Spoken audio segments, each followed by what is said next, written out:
ગેરકાયદેસરના 2.980 kilogram માદક ગાંજાના જથ્થા સહિત કુલ કિંમત ₹82,800ની મત્તાના મુદ્દામાલ સાથે 3 ઇસમોને પકડી પાડતી સચિન પોલીસ કમિશનર શ્રી અનુપમસિંહ ગેહલોત સુરત શહેર નાઓ દ્વારા સુરત શહેરમાંથી નાર્કોટિક્સની પ્રવૃત્તિને સંપૂર્ણ નેસ્ત નાબૂદ કરાવવા માટે સુરત શહેરમાં ચોરી છુપીથી નાર્કોટિક્સ ડ્રગ્સ લાવી સુરત શહેરમાં વેચાણ કરતા ઇસમો વિરુદ્ધ કડક કાર્યવાહી કરવા ખાસ ઝુંબેશ ચલાવેલ હોય, જે સંબંધે મેયર સંયુક્ત police commissioner Shri K N. Damor sector 2 સાહેબશ્રી તથા મેયર નાયબ police commissioner Shri Rajesh Parmar zone 6 સાહેબશ્રી, મેયર મદદનીશ police commissioner Shri N P. Gohil I division સાહેબશ્રી નાઓ તરફથી અસરકારક કામગીરી કરવા અવારનવાર સૂચનાઓ આપેલ હોય, જે અનુસંધાને police inspector Shri P N. Vaghela નાઓના માર્ગદર્શન હેઠળ સર્વેલન્સ સ્ટાફના police sub inspector Shri N D. Damor નાઓના નેતૃત્વ હેઠળ સચિન પોલીસ સ્ટેશનના assistant head constable Sahdevsinh Gajendrasinh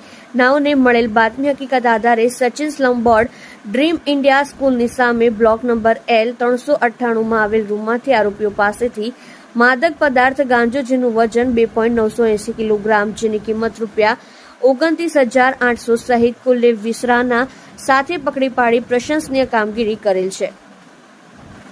કિંમત ₹82,800ની મત્તાના મુદ્દામાલ સાથે પકડી પ્રશંસનીય કામગીરી કરેલ છે, જેમાં આરોપીઓ નીરજ બૈજનાથસિંહ, ઉંમર વર્ષ 28, રહેવાસી block number L 998 slum board dream India સ્કૂલની સામે, કનકપુર, સચિન, સુરત.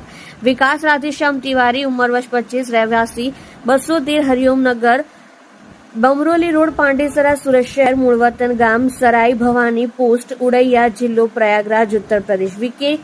વિકે શ્રીકાંત મોરિયા, ઉંમર વર્ષ 26, રહેવાસી 393 રામેશ્વર નગર, બમરોલી રોડ, પાંડેસરા, સુરત શહેર, મૂળ વતન ગામ બૈસેહી, થાના રુદ્રપુર, જિલ્લો દેવરિયા, ઉત્તર પ્રદેશને પકડી પાડી તેમના પાસેથી માદક ગાંજાનો જથ્થો, કુલ કિંમત વજન 2.980 કિલોગ્રામ, કિંમત ₹29,800 તથા મોબાઈલ ફોન નંગ 3, કિંમત ₹23,000 તથા સેલોટેપની કિંમત રૂપિયા તથા એક્સેસ મોપેડ કિંમત ₹30,000 મળી કુલ કિંમત ₹82,800ની મત્તાનો કબજે કરેલ છે.